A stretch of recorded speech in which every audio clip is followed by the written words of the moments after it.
Hello बच्चों, let's read this question.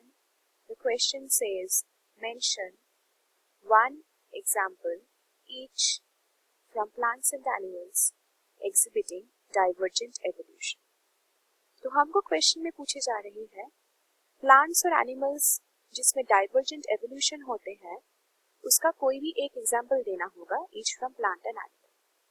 So the key concept here is what is divergent evolution. So first let us know this. Divergent evolution is a process of evolution in which two or more species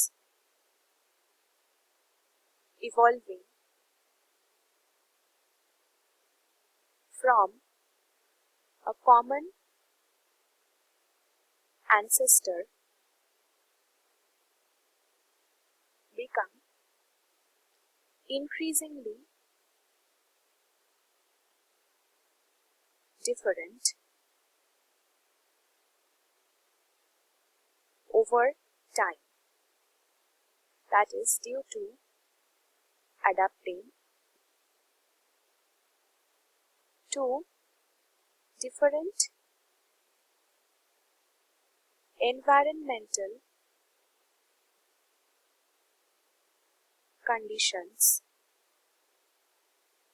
or it can also be due to selection pressure. मतलब divergent evolution एक process of evolution है जिसमें to और more species मतलब दो और उससे भी ज्यादा स्पीशीज हो सकता है जो एक कॉमन एंसेस्टर से आते हैं. तो वो कॉमन एंसेस्टर से आने से भी वो क्या होता है डिफरेंट एनवायरमेंटल कंडीशंस में जाने के बाद उसका कैरेक्टरिस्टिक्स चेंज हो जाता है. That is become increasingly different. So जैसे ही टाइम पास होता है उसका कैरेक्टरिस्टिक्स चेंज हो जाता है. वो हो सकता है डिफरेंट एनवायरमेंटल कंडीशन से या फिर सिलेक्शन प्रेशर से. सो पहला हो सकता है ज्योग्राफिकल आइसोलेशन. ये ज्योग्राफिकल आइसोलेशन क्या है?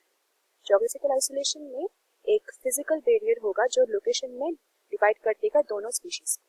तो वो डिफरेंट लोकेशन में जाने के बाद डिफरेंट कैरेक्टरिस्टिक डेवलप करता है. दूसरा हो सकता है ecological differences. Now due to ecological differences what happens, they occupy different habitats in the environment जिसे हम कहते हैं डिफरेंट निश. तो ये जब डिफरेंट निश में जाकर बैठते हैं, डिफरेंट निश ऑक्यूपाई करते हैं, तो उसका कैरेक्टरिस्टिक्स अकॉर्डिंगली उस निश में अडॉप्ट करने के लिए चेंज होता है.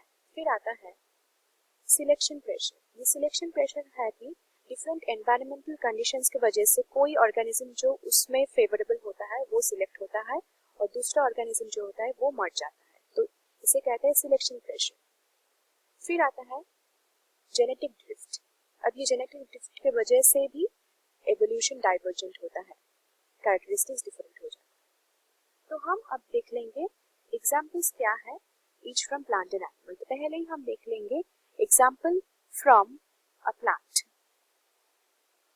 तो प्लांट में डाइवर्जेंट एवोल्यूशन कैसे होता है? हम जानते हैं बहुत ही इंपॉर्टेंट प्लांट है वो है कैक्टस, और कैक्टस की तरह सक्यूलेंस. सक्यूलेंस मतलब जो डेजर्ट प्लांट्स होते हैं उसे कहते हैं सक्यूलेंस. तो कैक्टस और सक्यूलेंस में डाइवर्जेंट एवोल्यूशन देखा जाता है. कैक्टस जो है उसमें क्या रहता है? उसमें रहता है थिक वैक्सी स्टेम्स, और सक्यूलेंट प्लांट जो होता है